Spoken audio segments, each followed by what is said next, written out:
Assalamualaikum warahmatullahi wabarakatuh.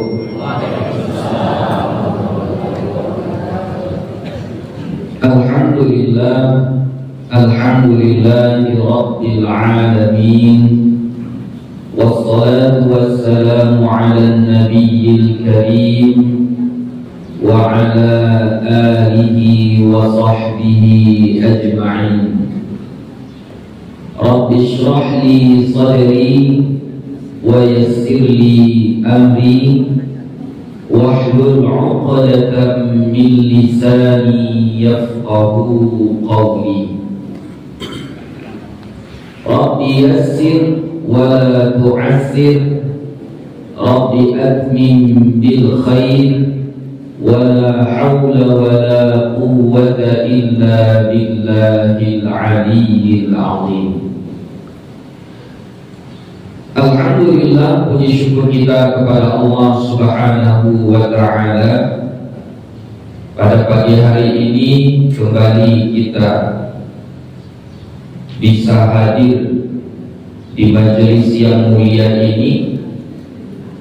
Semoga kita semua yang hadir di sini menjadi hamba-hamba Allah yang penuh dengan keimanan, ketakwaan, dan senantiasa punya semangat untuk mengamalkan sunnah-sunnah Rasulullah Sallallahu Alaihi Wasallam.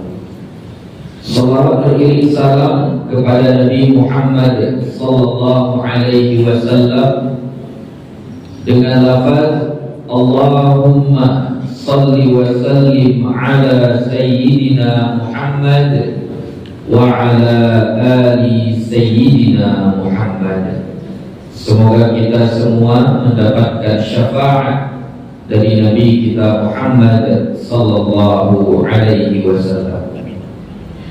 Yang kami hormati Bapak Bupati Pasaman yang senantiasa hadir di majelis kita ini sebagai contoh bagi kita untuk senantiasa meluangkan waktu sesibuk apapun kita demi kepentingan agama kita. Karena kalau di zaman sahabat dulu, di zaman Nabi dulu, sahabat-sahabat bahkan Nabi, cara mereka berjuangnya adalah dengan mengangkat pedang, membawa tombak, maju ke medan perang. Taruhannya nyawa. Kalau mati, mati syahid, masuk surga. Kalau di zaman kita sekarang tidak. Kita tidak perlu angkat pedang lagi. Justru kalau angkat pedang nanti ditangkap sama Pak Polisi. Ya. Perjuangan kita sekarang apa ini? Kita bisa membagi waktu kita untuk kepentingan akhirat kita. Kita bisa meninggalkan sejenak aktivitas dunia kita untuk kepentingan akhirat kita. Itu bisa bilillah kita sekarang. Makanya kalau ada ulama yang berpendapat tentang asnaf zakat yang 8, salah satunya adalah fisabilillah. Kalau ikut pendapat ulama salaf, ulama yang di zaman dulu, yang disebut dengan fisabilillah adalah orang yang berperang di jalan Allah. Sekarang berarti tidak ada lagi. Tapi ulama salaf, ulama mutaakhirin memperluas makna fisabilillah kepada orang-orang yang belajar agama. Makanya kalau kita di kampung-kampung, termasuk di Kabupaten Pasaman ini, kalau anak-anak yang sekolah pesantren, anak-anak tahfiz, mereka kira-kira dapat zakat atau tidak? Dapat zakat atau tidak? Dapat. Kenapa dapat? Karena perluasan makna fisabilillah. Jadi kita sekarang ini sedang menuntut ilmu agama atau tidak? Sedang, berarti kita fisabilillah. Dapat zakat atau tidak? Ya terserah. Kalau mau menerima silakan. Kalau anak-anak kan kalau mereka berasrama, berpisah dengan orang tua, perjuangannya lebih hebat. Kalau kita sebulan, seminggu sekali, ya, sejam bulan nggak apa-apa. Tapi kalau mau juga dapat nggak apa-apa. Tapi kalau tidak fisabilillah sudah dapat. Ya Pak, tidak fisabilillah sudah dapat. Insya Allah. Mudah-mudahan kita semuanya masuk ke dalam surga. Amin ya rabbal alamin. Insya Allah kita lanjutkan lagi kajian kita. Nah, ini kita masuk kepada surah yang ke-113, yaitu surah Al-Falaq. Ya, minggu kemarin kita sudah membahas surah An-Nas. Ya, sekarang kita masuk kepada surah Al-Falaq. Jadi surah Al-Falaq ini, nah, seperti biasa saya akan menjelaskan status surahnya dulu.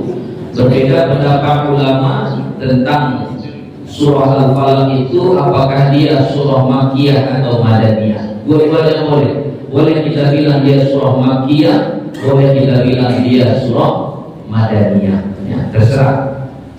Kemudian saya akan seperti biasa juga menyebutkan berapa jumlahnya, ya. Ini bukan saya menghitung, tapi saya hanya mengutip pendapat ulama Imam At-Ta'labi di dalam kitabnya Al-Kashfu wal Bayan. Ya, kita tafsir an tafsiril Quran, Al-Kashfu wal Bayan an tafsiril Quran. Jadi Imam At-Ta'labi menjelaskan bahwasanya surah Al-Falaq itu yang ayatnya ada berapa? Ada berapa ayatnya? Ada berapa ayatnya? Ada 5, ya. Ayatnya ada 5, berlebih 1 dari surah An-Nas. Kalau surah An-Nas ada 11, ada 6. Jadi nanti jumlahnya 11. Nanti ada kisah tentang 11 itu. Nah, insya Allah ingatkan saya, kalau saya lupa nanti ingatkan. Terus apa makna 11 itu nanti ada kisahnya, ya. Jadi ayatnya ada 5, jumlah kalimatnya ada 23 kalimat, jumlah hurufnya 71. Ya. Jadi kalau ibu baca surah Al-Falaq berarti sudah dapat pahala 710 pahala. Nah, ini cerita-cerita pahala, ya. Oke. Kemudian surah Al-Falaq dari segi arti Al-Falaq itu ulama berbeda pendapat, tapi saya ambil pendapat yang paling kuat, yaitu pendapat dari Ibnu Abbas. Ya, Ibnu Abbas ini salah seorang sahabat Nabi, ya, Abdullah bin Abbas. Kalau secara tutur beliau itu adalah sepupu Nabi, ya, karena Abbas, Hamzah, Abu Thalib dengan ayah Nabi Abdullah ini abang adik, ya. Jadi Abdullah bin Abbas itu adalah sepupu Nabi. Abdullah bin Abbas ini terkenal dengan Bahrul Quran, lautannya Al-Quran. Kalau mau nanya tentang Al-Quran, tanyalah sama Abdullah bin Abbas, ahli. Salah satu penyebab keahliannya itu karena Nabi pernah mendoakan dia. Doanya adalah Allahumma faqihhu fid din wa 'allimhu ta'wil. Saya ulangi lagi. Allahumma faqihhu fid din wa 'allimhu ta'wil. Ya Allah, faqihhu fid din. Jadikanlah dia Abdullah bin Abbas ini orang yang faham agama. Wa 'allimhu ta'wil. Dan ajarilah dia ilmu memahami Al-Quran. Itu doa khusus Nabi untuk Abdullah bin Abbas. Makanya dia besar menjadi ahli dalam ilmu Al-Quran. Jadi kita tuh kalau mau anak kita paham Al-Quran, jadi hafiz Al-Quran, jadi orang yang faham tentang agama, nah, contoh perbuatan Nabi tadi. Doakan anak kita dengan doa yang tadi. Tapi jangan kayak Nabi, kalau Nabi cuma sekali aja dia mendoakannya langsung makbul. Kalau kita bisa sekali aja kita doakan anak kita Allahumma faqihhu fiddin wa 'allimhu ta'wil. Nanti Ustaz menjadi ahli Quran. Kayaknya Allahu a'lam, enggak tahu. Ya. Jadi bagaimana usaha kita sering-sering sesudah sholat baca Allahumma faqihhu fiddin wa 'allimhu ta'wil. Ya Allah, jadikanlah dia, bayangkan anak kita, jadikanlah dia orang yang paham agama, dan jadikanlah dia orang yang pandai memahami Al-Quran. Dan kalau nasihat dari guru kami, malam-malam waktu tidur anak kita datang ke kamarnya, elus-elus kepalanya sambil bacakan doa itu, Allahumma faqihhu fiddin wa 'allimhu ta'wil. Insya Allah Bapak Ibu kalau istiqomah mengamalkan doa ini, nanti anaknya bisa menjadi anak yang saleh, insya Allah. Jadi kata Ibnu Abbas, makna al-falaq itu diambil dari ayat Al-Quran surah Al-An'am, ya, ayat ke-95 dan 96. Awal-awalnya saja saya ambil, ya. Innallaha faliqul habbi wan nawa. Faliqul habbi, yang memecahkan habbi itu biji. Biji kalau kita tanam dia akan tumbuh. Ketika tumbuh dia akan pecah, bijinya itu pecah. Itu namanya falaq. Nah, ya. Di ayat berikutnya faliqul isbah, ya, yang memecahkan kemalaman dengan cahaya subuh. Siapa itu? Allah. Jadi surah Al-Falaq itu artinya subuh, ya. Tapi subuh bukan benar-benar subuh, tapi apa? Tentang cahaya yang datang di waktu malam-malam gelap gulita, kemudian datang secercah cahaya yang kita sebut dengan fajar shadiq. Maka pada waktu itu disebut dengan falaq. Itu namanya. Itu bahasa Arab sampai terperinci itu, ya. Jadi falaq itu artinya apa? Cahaya yang datang, yang memecah atau yang membuka waktu malam yang gelap gulita. Itu arti falaq. Jangan salah baca, ujungnya qaf. Kalau kaf itu lain lagi artinya. Di surah Yasin ada falaq. Apa? Yang hafal ibu-ibu kulit Yasin, ayo.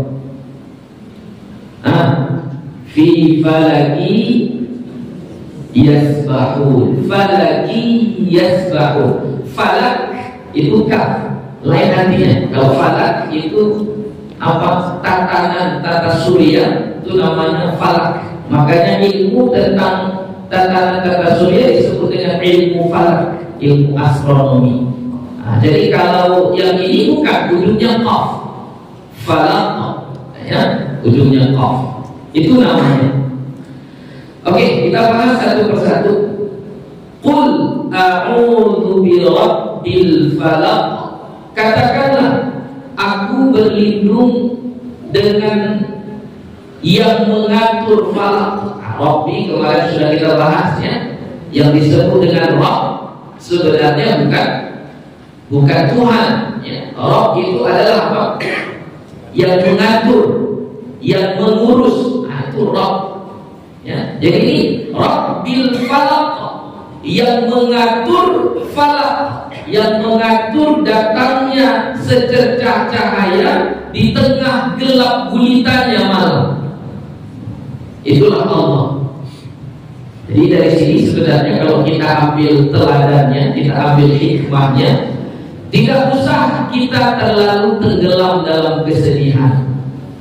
Setelah kesedihan itu akan datang kebahagiaan. Tidak usah kita terlalu terpuruk dengan kesusahan, karena setelah kesusahan itu akan datang kemudahan. Gak usah kita menangis karena kegagalan, karena setelah gagal itu akan datang keberhasilan, ya. Sama. Memang gelap sekarang, tapi setelah gelap yakinlah pasti terbit terang, ya. Jadi ini mengajarkan kita bahwasanya hidup di dunia ini Tidak perlu kita terlalu khawatir, tidak perlu kita terlalu bersedih. Kenapa? Karena ada Allah, ada Tuhan yang Maha Kuasa yang mengatur alam semesta ini. Sesusah apapun kita, sesedih apapun kita, kalau kita bersabar, insya Allah Allah akan bimbing kita, Allah akan tuntun kita kepada jalan yang lebih baik. Ya. Jadi birabbil falaq, dengan yang mengatur, Tuhan yang mengatur falaq. Ya, itu waktu subuh.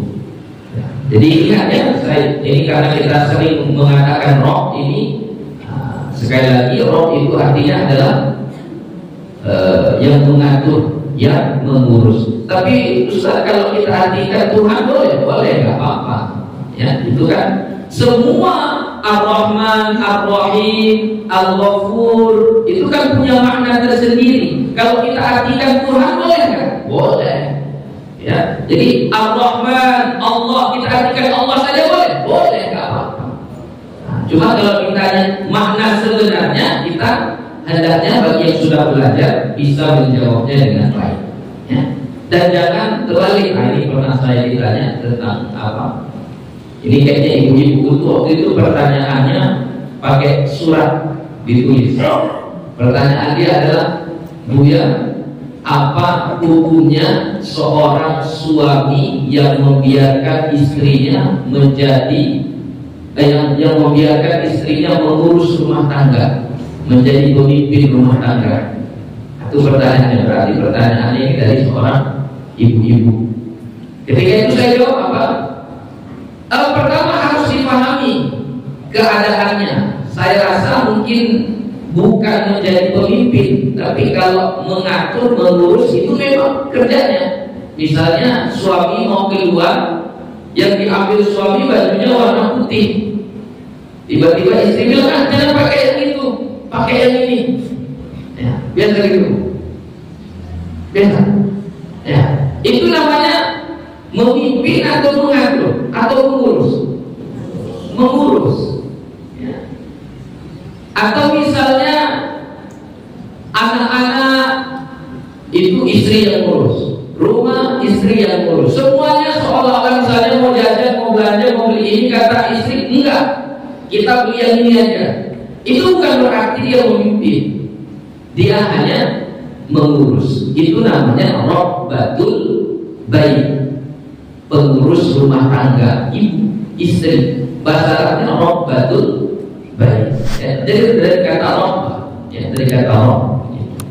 Ya, jadi Allah mengajarkan kepada Nabi kita Muhammad sallallahu alaihi wasallam untuk berlindung, memohon perlindungan kepada Allah dari apa? Min syarri ma khalaq, dari syar. Ya, syar. Syar ini artinya buruk, keburukan. Sesuatu yang buruk itu disebut dengan syar. Kata syar di dalam Al-Quran itu diulang-ulang sebanyak 28 kali. Ya, jadi kata yang buruk itu dalam Al-Quran ada 28 kali. Buruk apa aja itu Ustaz? Banyaklah. Ini buruknya manusia, syarrul bariyah, buruknya tempat, syarru makan, ada lagi apa ya, buruknya sifat.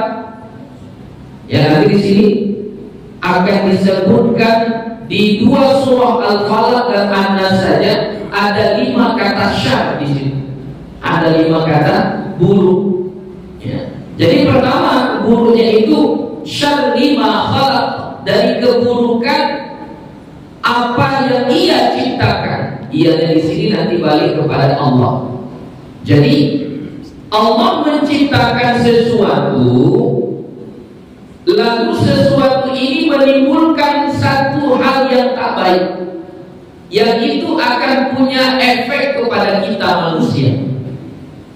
Oh, berarti Allah sengaja menciptakan yang baik. Siapa-siapa yang membuat yang nggak baik, berarti dia nggak baik. Hati-hati. Pemikiran yang seperti itu bisa salah. Jangan kita berpikir Siapa-siapa yang membuat sesuatu yang buruk maka dia buruk. Belum tentu. Ya. Karena pada dasarnya Allah menciptakan sesuatu itu tidak ada yang buruk. Coba kasih contoh sama saya, apa yang Allah ciptakan itu buruk? Iblis Allah ciptakan buruk, jahat? Enggak. Dasarnya iblis itu baik. Dasarnya baik, dia di surga. Itu dasarnya dia di surga. Cuma iblisnya yang membangkang, iblisnya yang gak mau taat, lalu dia jadi jahat. Lalu jangan salahkan sang penciptanya. Ya. HP ini diciptakan oleh manusia tujuannya untuk apa? Untuk memudahkan kita kan. Dulu kalau komunikasi susah kali.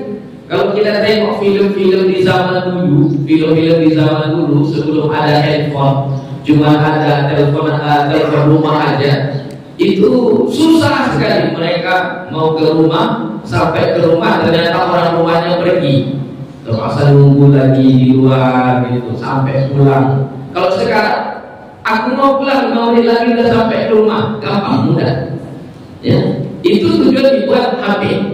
Yang jauh bisa jadi dekat, ya, yang jauh bisa jadi dekat hanya dengan HP. Tapi lama kelamaan muncul hal yang negatif. Banyak orang tua menyekolahkan anaknya berasrama ke pesantren, ke pondok gara-gara HP, bukan karena supaya menuntut ilmu agama. Betul kan? Saya di pesantren saya tanya kenapa disekolahkan anaknya di sini. Alasannya bukan karena supaya pada baca Quran ya, supaya paham agama ya, enggak. Alasannya apa? Pening aku Ustaz. Pening. Di rumah HP ada pegangannya. Kalau di sini kan nggak boleh pegang HP kan Ustaz. Oh nggak boleh. Jadi menyekolahkan anaknya gara-gara HP. Ya, hati-hati Bu. Itu niat itu. Ya, niat. Ya Pak ya. Niat itu sangat berpengaruh dalam kehidupan kita. Salah niat bahaya. Salah niat bahaya. Agama kita ini terikat dengan niat, tujuan, akad di pertama. Berbeda akadnya, berbeda hasilnya. Berbeda niatnya, berbeda yang kita dapat. Itu bahayanya kita. Saya kasih contoh fikih. Ya, nanti dibahaslah sama Buya Harma ini. Ya, contoh fikih. Misalnya ibu beli sesuatu harganya 30.000. Ibu kasih duit 50.000 kepada si penjual. Lalu si penjual bilang ada uang pecah. Enggak ada, saya punya uang 50 saja. Lalu si penjual pergi ke kedai yang ada di sampingnya, lalu nanyakan, ada tukaran 50?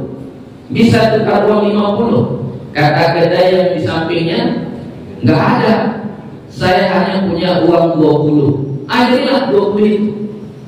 Lalu diambil penjual tadi uang 20, dikasihnya ke ibu kembalian dari 50 tadi. Kan ibu katanya 30 kan, kembalinya 20. Itu di dalam agama kita tidak boleh. Itu hukum fikihnya. Kalau ditanya hukum fikihnya haram. Oh, haram ya, iya. Hukum fikihnya haram. Kenapa haram? Karena itu menukar. Kalau menukar harus naqdan, harus cash. 50 kita tukarkan, harus 50 yang kita terima. Itu akad. Haram hukumnya. Kalau kita tukarkan 50, yang kita terima cuma 20, tapi yang 30-nya nanti ya. Nanti nggak boleh kalau tukar, harus cash langsung ketika itu. Itu hukum fikih. Jadi bagaimana caranya ya? Sebenarnya bisa, praktek itu bisa jadi halal tergantung akadnya. Bagaimana akadnya? Saya pakai uangmu yang 20 ini dulu, saya pakai dulu. Jadi nggak jadi akad menukar. Akadnya apa? Memakai. Saya pakai uangmu yang 20 ini, jaminannya ini pegang uang saya 50. Nah, itu akad. Dalam agama kita itu begitu. Itu nanti fikih lah ya, fikih nanti. Sudah. Jadi balik tadi ke niat tadi, kita pun kayak gitu. Niatnya apa? Ini misalnya kita ngaji di sini, niatnya apa? Setiap hari Jumat kita mengaji di sini, niatnya apa? Niatnya untuk menuntut ilmu, menambah wawasan kita supaya tambah kuat imannya, banyak amalnya, itu niatnya. Kalau niatnya karena takutlah nanti ditegur sama Pak Bupati ya. Takutlah ditegur sama Pak Kabit, itu hati-hati itu. Niatnya rusak nanti, tidak dapat kebaikan. Ya. Jadi semua yang Allah ciptakan itu baik pada dasarnya, tapi berubah sebab keadaan dari ciptaannya tersebut. Ya. Manusia pada dasarnya diciptakan suci, baik. Kullu mauludin yuladu ala fitrah. Setiap yang dilahirkan itu dilahirkan dengan status fitrah, suci, bersih, baik. Lalu siapa yang membuat dia jahat? Siapa yang membuat dia jadi buruk? Ya lingkungannya, keluarganya. Jadi makanya jangan kita pernah berpikir siapa yang membuat satu keburukan lalu dia jadi buruk, belum tentu. Karena mungkin bukan dia pencipta keburukan tersebut. Keburukan itu lahir karena keadaan di sekitarnya. Jadi walaupun Allah menciptakan semuanya ini yang menurut kita itu tidak baik, jangan katakan Allah salah. Ya, kan sudah dijelaskan di surah Al-Imran. Apa itu? Rabbana ma khalaqta hadza batila. Ya Tuhan kami, tidak ada yang Engkau ciptakan di dunia ini batila, salah, sia-sia, batil, tidak ada. Semuanya yang Allah ciptakan ini baik, ada manfaatnya. Cuma terkadang kita yang salah. Ya. Jadi jangan kita mudah menyalahkan Allah. Dapat musibah yang kita salahkan Allah. Kita sedih yang kita salahkan Allah. Ya. Wa min syarri ghasiqin idza waqaba. Dan dari kejahatan ini disebutkan secara terperinci sedikit. Tadi secara umum. Dari semua yang Allah ciptakan itu akan lahir keburukan-keburukan. Lalu dijelaskan lagi, dan dari kejahatan malam, ghasiqin idza waqab, apabila dia telah gelap gulita. Jadi salah satu banyaknya kejadian yang tidak baik itu di waktu malam. Ya. Banyaknya kejadian yang tidak baik itu di waktu malam. Makanya misalnya saja, kalau usah jauh-jauh yang baru-baru ini saja, kalau ada perbuatan dosa yang dipakai itu istilah malam, serangan fajar. Kenapa nggak serangan siang-siang gitu kan? Kenapa serangan fajar? Fajar itu kan malam ya.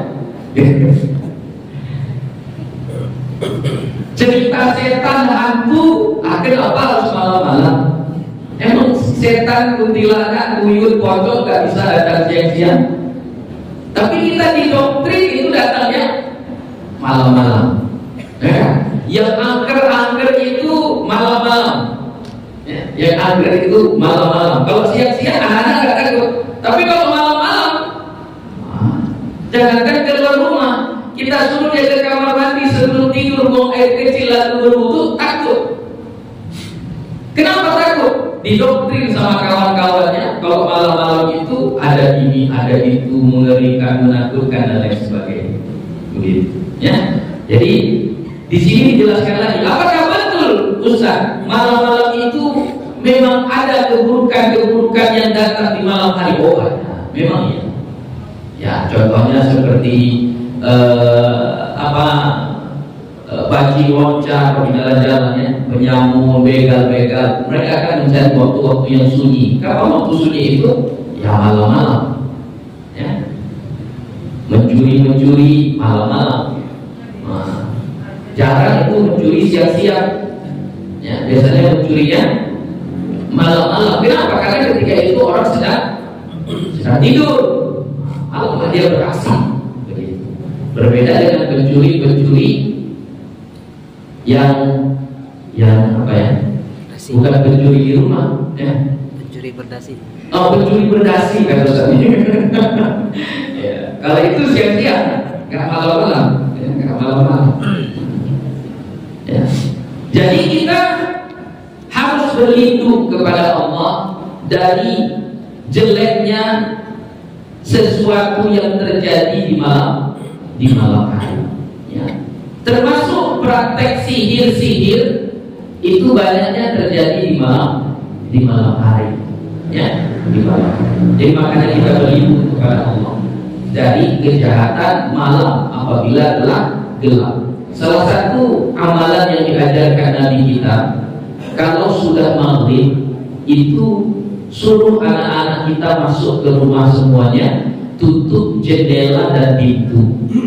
Orang-orang tua kita dulu melakukan hal ini, tapi orang-orang modern sekarang enggak. Santai aja mereka, walaupun maghrib dibuka pintunya, jendelanya tetap terbuka, santai aja, ya. Menganggap menutup pintu sama menutup jendela maghrib itu ya perbuatan yang biasa. Padahal enggak, itu adalah sunnah Nabi kita. Nabi kita yang menyuruh. Ya, jadi kalau malam-malam, maghrib khususnya maghrib, itu tutuplah pintu sama jendela, tutup pintu dan jendela.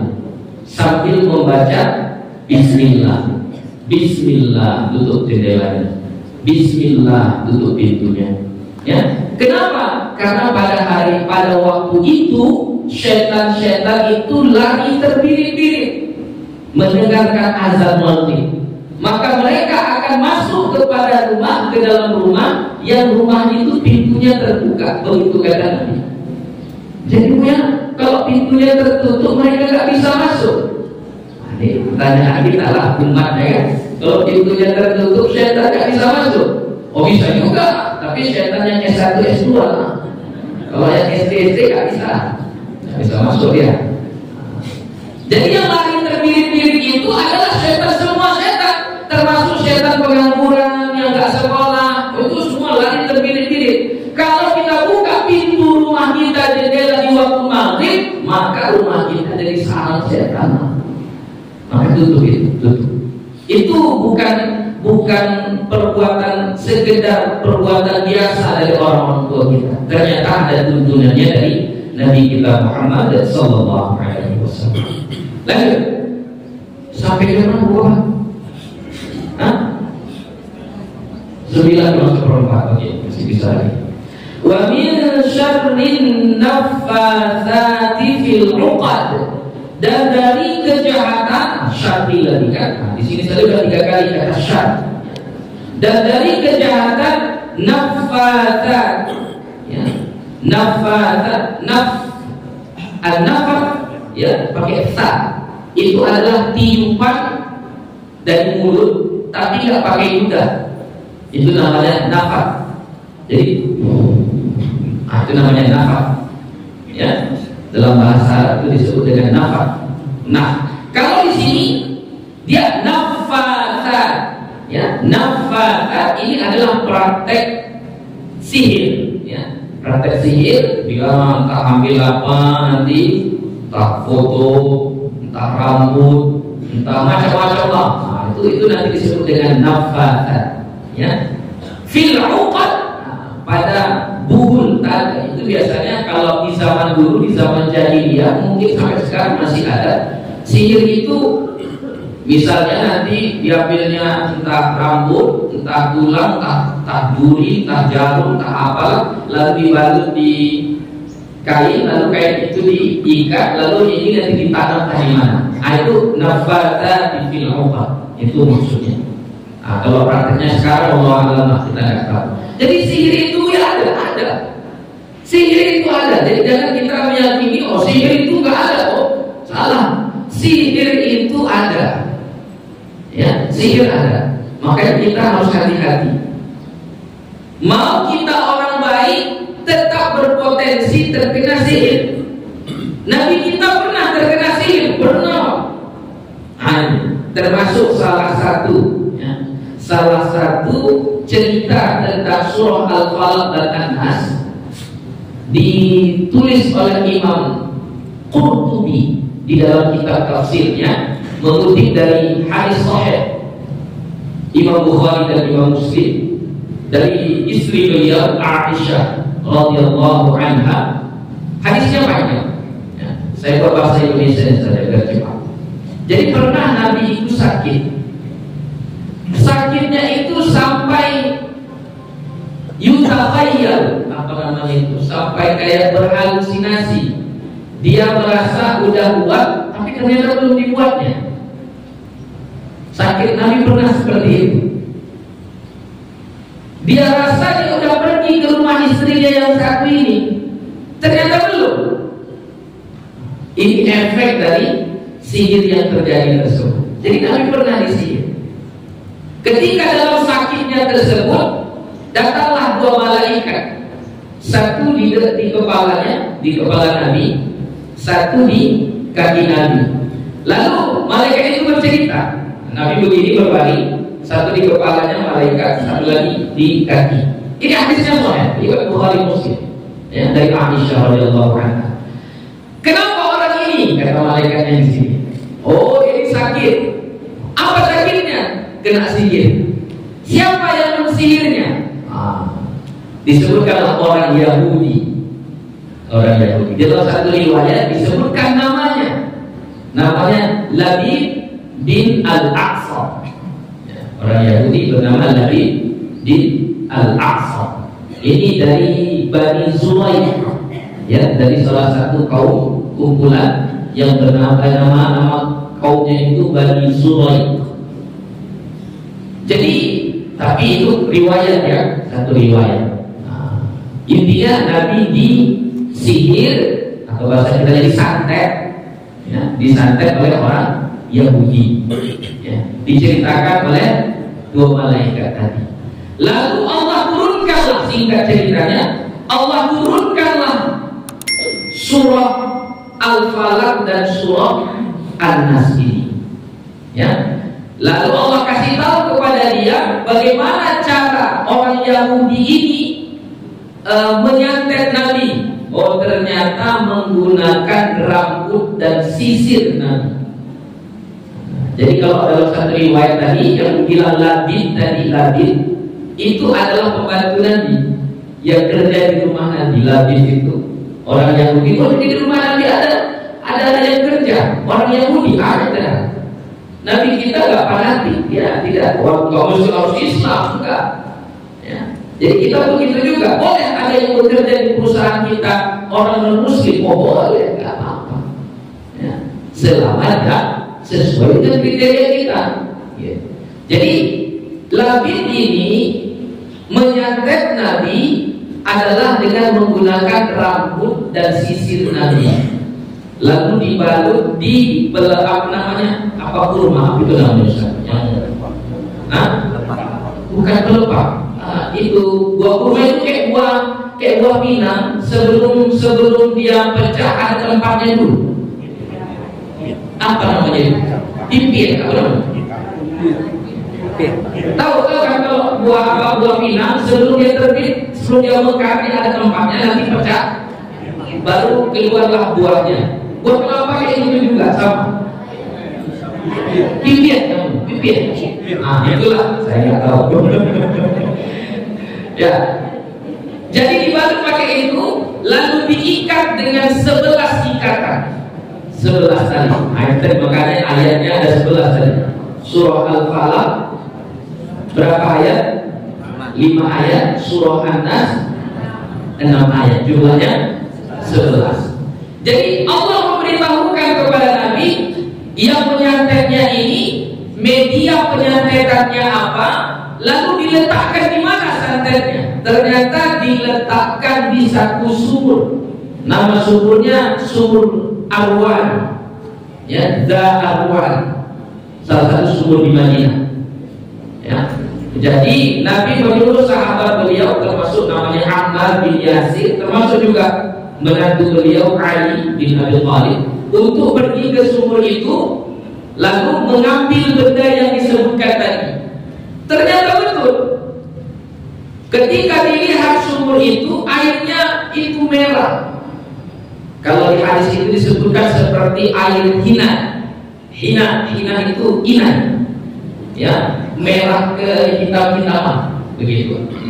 Lalu masuk ke dalam sumur itu. Di sumur itu ada ra'ufah, batu. Di bawah batu itulah diletakkan obat tadi, ya, apa namanya, santet tadi, ya. Lalu dibuka, betul, ternyata ada 11 ikatan. Lalu Nabi mengajarkan, bukalah dengan setiap membaca ayatnya. Jadi baca Qul a'udzu birabbil falaq, buka satu.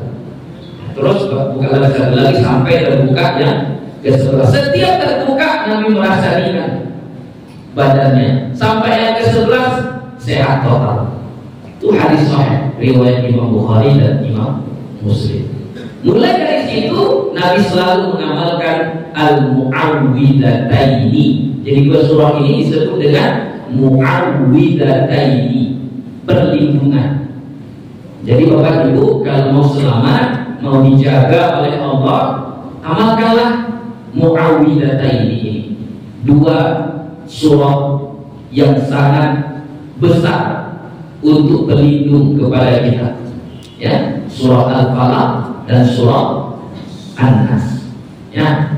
Itu diamalkan kapan yang terserah. Kalau mau ikut jadi 3 surah dengan Al-Ikhlas, kemarin sudah Buya sampaikan, yaitu dibaca sesudah sholat atau dibaca pagi dan sore, petang, 3 kali, gitu.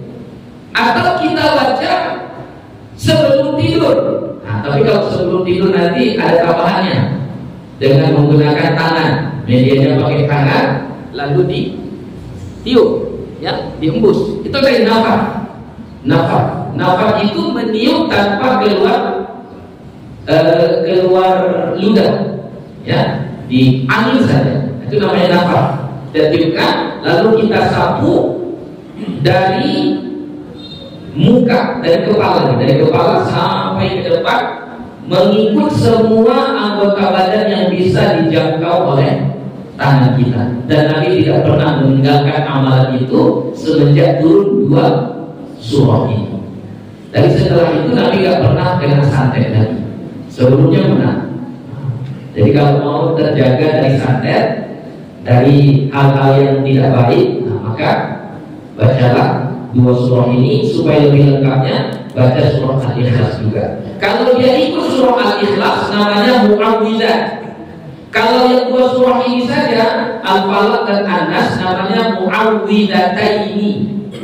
Dua surah perlindungan. Kalau ikut surah Al-Ikhlas berarti menjadi 3, namanya mu'awwidzah, surah-surah perlindungan. Jadi jamak, ya. Jadi ada mu'awwidzah, ada mu'awwidataini. Ya. Terakhir, wa min syarri hasidin idza hasad, dan dari kejahatan syar lagi. Syar. Ini sekarang kejahatan siapa? Hasidin, orang yang hasad. Nah, apa itu hasad? Dengki. Ya, coba kalau dengki versi kita apa? Apa dengki versi kita? Bahasa Indonesia. Nah, iyo, iri itu mana statusnya? Mana contohnya? Misalnya kalau begini, contoh saya ya. Kawan beli mobil, lalu kita bilang, beli mobil pula dia, gitu. Itu iri namanya. Ya, itu iri. Coba kasih contoh. Bagaimana yang disebut dengan iri bahasa kita? Versi kita, kayak mana definisi iri atau dengki? SMS. Susah melihat orang senang. senang melihat orang susah? Ya. Oke lah. Tapi tidak termasuk yang kayak ini. Kalau susah melihat orang senang, senang melihat orang susah, ada nggak efeknya sama orang? Nggak ada. Nggak ada efeknya itu. Misalnya ibu cantik, lalu dibilang cantik kali pun dia sakit hati kemudian. Ada efeknya sama ibu? Nggak ada efeknya. Ngapain berlindung dari orang yang kayak gitu? Biarkan saja orang yang begitu. Capek sendiri nanti. Jadi di sini disebutkan wa min syarri hasidin idza hasad. Dari keburukan orang yang hasad apabila dia hasad. Nah, yang mana itu yang hasad? Jadi hasad itu yang dalam bahasa Arab maksudnya adalah kita ingin apa yang ada sama orang hilang. Itu hasad. Kita dapat anak, lalu kalau ada orang hasad, dia ingin anak kita sakit, dia ingin anak kita mati. Nah, itu hasad. Kita naik jabatan, lalu ada orang hasad. Maksudnya apa? Dia ingin kita jatuh dari jabatan kita itu. Kita punya usaha kita berjaya, sukses, lalu ada orang hasad, dia ingin usaha kita itu bangkrut. Itu hasad. Ya, dia ingin zawalun ni'mati minan nas. Dia ingin nikmat itu hilang dari manusia. Apa yang didapat orang lain dia harapkan itu hilang. Itu namanya hasad. Jadi kalau ada orang yang kayak ini bahaya. Bayangkan kalau yang kayak tadi misalnya kita beli mobil baru, bilang mobilnya itu uangnya dari korupsi itu. Ada efeknya sama kita? Enggak ada. Biarin aja. Mau dibilang dari uang korupsi, mau bilang dari mana, terserah. Gak apa-apa. Tapi kalau hasad itu mudah-mudahan nanti dengan mobilnya itu tabrakan aja, matilah di tabrakan. Nah, itu namanya hasad. Itu hasad, itu bahaya itu. Makanya kita harus berlindung dari orang yang kayak gini nih. Jangan sampai ada yang sama kita kayak gitu. Ya, wa min syarri hasidin idza hasad. Lain bohong kan? Itu bahasa Arab. Bahasa Arab itu sangat dalam sekali. Jadi gak bisa kita baca terjemahan gini aja, gak bisa. Tidak mewakili. Ya, itulah perlunya kita berguru. Ya. Alhamdulillah kita sudah dibuatkan wadahnya, sudah dibuatkan seminggu sekali. Ya, pengajian. Yang pengajiannya itu tematik. Setiap minggu ketiga tafsir, minggu pertama fikih, minggu kedua dan minggu keempat bebas. Sudah syukur kita ya, sudah diwadahi. Kalau sekiranya Bapak Ibu ada di Rawa Utara di kampung kami, silakan datang. Setiap hari boleh datang, ada pengajian di sana. Nah, tapi jauh kan? Jauh. Tapi kalau sekiranya Ibu mau juga, Bapak mau, bisa bilillah itu. Bismillah, tiap hari datang ke Rawa Utara untuk belajar. Itu bismillah itu. Sudah, ya. Jadi ini ayatnya tentang tafsir daripada surah Al-Falaq. Saudara, cukuplah ya. Ada yang mau ditanyakan? Silakan. Ada waktu 5 menit lagi kurang lebih. Ya, 5 menit lagi. Ya, 5 menit lagi. Aja.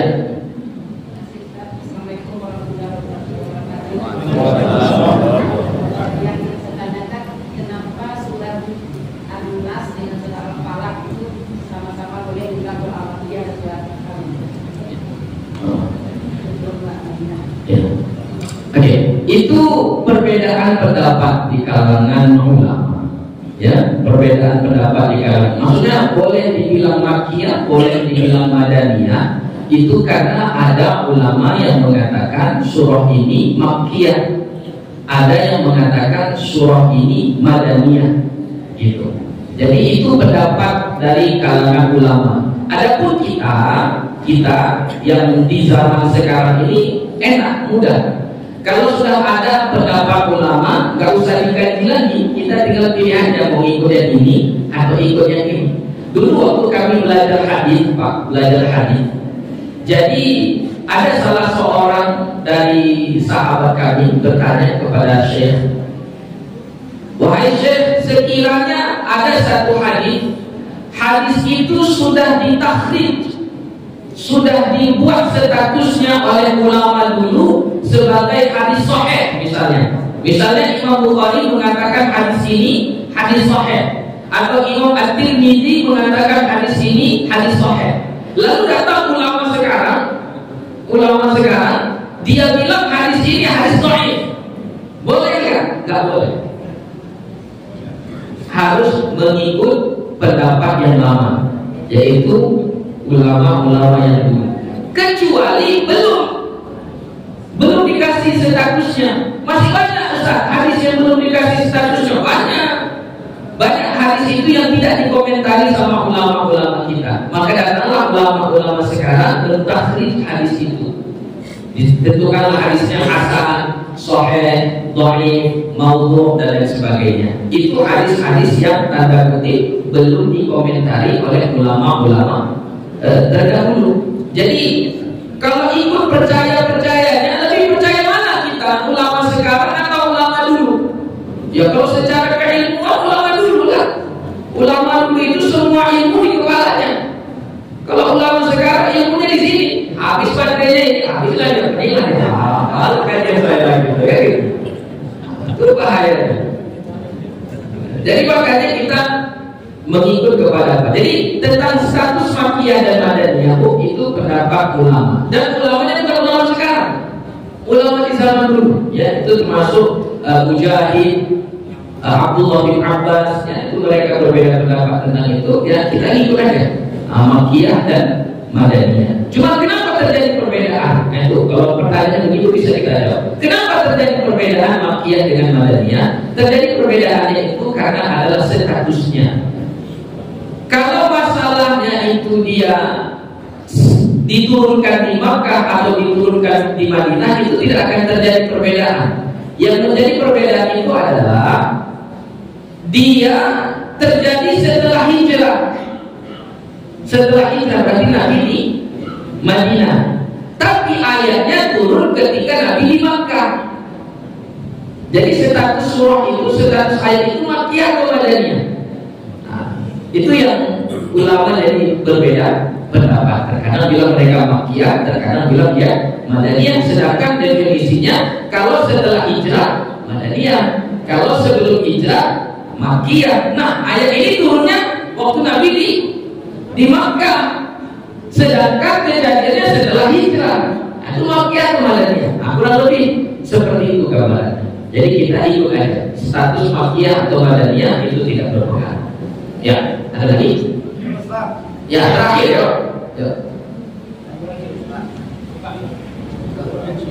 Kita kan mau memasuki bulan Ramadan itu Ustaz. Ada pula saya mendengar Ustaz katanya setan itu di bulan Ramadan kan ikat Ustaz. Tapi ada saya lihat yang katanya mengikat, dia banyak juga orang yang tergoda. Karena kalau kita campur, itu ada itu hadis sahih ya, hadis sahih. Apabila masuk bulan Ramadan maka dibukalah pintu surga, ditutuplah pintu neraka, wa suffidatis syayatin, dan setan-setan dibelenggu. Jadi Ustaz, tadi bulan Ramadan setan dibelenggu, tapi masih banyak juga yang nggak puasa, masih banyak juga yang nggak sholat, masih banyak juga yang nggak sholat tarawih, masih banyak juga yang membuka aurat dan lain sebagainya.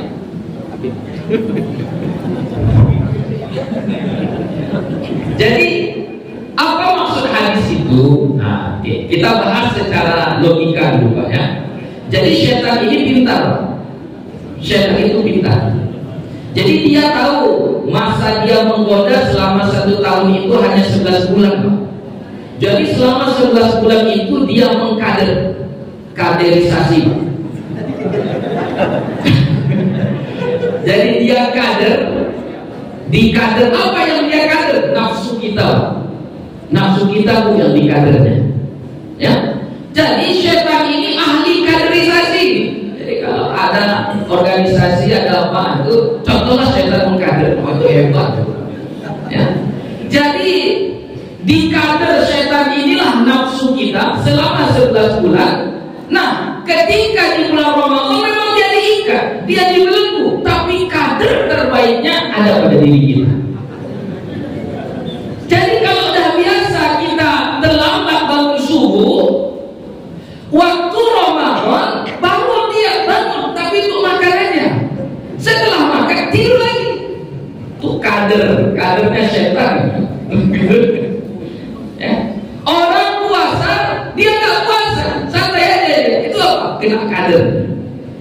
Jadi kita jangan melulu asik menyalahkan setan aja. Sikit-sikit kalau bosan kita salahkan setan aja. Padahal enggak semua kesalahan itu ada andil setan di situ, tidak. Terkadang memang nafsu kita sendiri. Ammaratun bisu, nafsu yang menyuruh kepada keburukan. Ya nafsu itu ada pada diri kita. Ada pada diri kita. Jadi makanya walaupun setan itu dibelenggu selama bulan Ramadan, justru di bulan Ramadan itu sangat besar tantangannya. Kenapa? Melawan diri kita sendiri. Saya kasih satu contoh sangat sederhana. Di bulan puasa banyak orang yang mengais rezeki, betul? Ya, mesti mengais rezeki. Jualan, bazar, buat apa bukaan puasa supaya itu orang beli. Nah, coba lihat orang yang jualan ini sholat maghrib gak dia? Sholat maghrib gak dia yang jualan? Mohon itu nanti Pak Bupati bisa itu ditertibkan, boleh jualan hanya sampai 5 menit sebelum berbuka. 5 menit sebelum berbuka tutup. Berbuka bersama, siap-siap untuk sholat maghrib. Ini jualan berbuka ya, tapi sholat maghrib juga. Ya, boleh mengais rezeki, silahkan. Jadi itu kalau dibuat peraturannya nanti mereka akan protes. Oh, kami kan bekerja, kami kan begini. Itu tadi melawan nafsunya sendiri. Ya Pak ya, jangan kita sedikit-sedikit salahkan setan. Ya. Di diri kita sendiri sebenarnya ada setan yang hebat, yaitu apa? Nafsu. Jadi makanya kita harus hati-hati. Ya, harus hati-hati. Dan terkadang setannya itu yang dibelenggu itu Pak. Kalau kita mau hati dari kaji dari segi dalil, setan yang dibelenggu itu Pak, setan yang dari grup lain. Kan di surah An-Nas sudah kita bagi kan, setan itu ada 2. Apa? Minal jinnati wan nas, dari bangsa jin dan manusia. Jadi yang diikat itu jin yang dari, setan yang dari bangsa jin. Kalau setan yang dari bangsa manusia, enggak. Oh ini apa ini untuk belanja hari raya ini? Banyak ini, istri bilang belikanlah aku emas 30 gram. Anak perempuan bilang HP baru, mau beli baju baru. Ini anggaran 50 juta, enggak kemana ini? Gaji cuma 4 juta 5 juta, mana lagi? Diambilnya sedikit-sedikit dari sana, dari sini, dari sana. Itu setan apa? Setan manusia bekerja sama. Kita akal-akalin lah ini, kita akal-akalin gimana caranya. Itu gak diikat kalau itu, kecuali Pak Polisi yang mengikatnya. Ya, jadi begitu maksudnya Pak ya. Jadi itu kembali kepada iman kita. Kembali kepada iman kita. Memang setan itu selama bulan Ramadan dibelenggu. Tapi setan yang mana? Setan yang memang dari bangsa jin.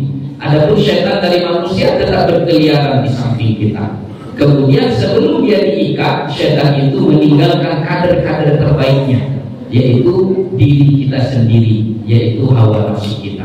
Oleh karena itu, banyak-banyaklah kita memohon perlindungan kepada Allah. Termasuk salah satu usahanya adalah membaca 2 surah ini. Jadi surah Al-Falaq itu memohon perlindungan dari Allah dari madarat dunia, dari keburukan dunia. Dan surah An-Nas itu kita memohon perlindungan dari Allah dari madarat ad-din, kesusahan-kesusahan yang akan kita hadapi ketika kita beragama. Jadi dua-duanya ini penting, ya, dua-duanya ini penting. Begitulah dijelaskan oleh Imam Fakhruddin Ar-Razi di dalam kitabnya Mafatihul Ghaib. Ya, jadi yang pertama Al-Falaq menceritakan tentang buruknya yang ada di dunia ini, jadi kita harus bermohon perlindungan kepada Allah. Surah An-Nas itu menceritakan berapa besar tantangan kita dalam beribadah, maka kita memohon perlindungan kepada Allah. Jadi supaya kita selamat tentang dunia dan akhirat, maka kita bacalah mu'awwidataini ini, ya, dua mu'awwidat ini, yaitu surah Al-Falaq dan surah An-Nas. Terima kasih, mohon maaf atas segala kekurangan dan kekhilafan. Insya Allah kita akan kaji surah yang lainnya nanti di bulan depan, berarti pas bulan puasa itu berarti Pak ya, ya di surah Al-Ikhlas, pasnya itu ikhlas puasa ya. Terima kasih, mohon maaf. Oh, langsung doa, ya langsung doa. Bismillahirrahmanirrahim. Alhamdulillahi Rabbil Alamin. Wassalatu wassalamu ala nabiyil karim wa ala alihi wa sahbihi ajma'in. Rabbana zalamna anfusana wa in lam taghfir lana wa tarhamna lanakunanna minal khasirin. Allahumma ighfir lana dhunubana wa liwalidina warhamhum kama rabbawna shighara wa liasatidina wa limashayikhina wa lijami'il muslimina wal muslimat wal mu'minina wal mu'minat birahmatika ya arhamar rahimin. Allahumma inna nas'aluka al-huda wal-tuqa wal-'afafa wal-ghina. Allahumma inna nas'aluka ridhaka wal-jannah wa na'udzu bika min sakhatika wan-nar. Rabbana atina fid dunya hasanah wa fil akhirati hasanah wa qina 'adzaban nar. Wa sallallahu ala sayyidina Muhammadin nabiyil ummi wa ala alihi wa sahbihi wa baraka wa sallam. Walhamdulillahi rabbil alamin. Allahumma salli wa sallim wa barik ala sayyidina wa nabiyyina wa habibina wa syafi'ina wa maulana Muhammad. Allahumma salli wa sallim wa barik alaihi. Taqabbalallahu minkum minna wa minkum taqabbal ya karim. Assalamualaikum warahmatullahi wabarakatuh.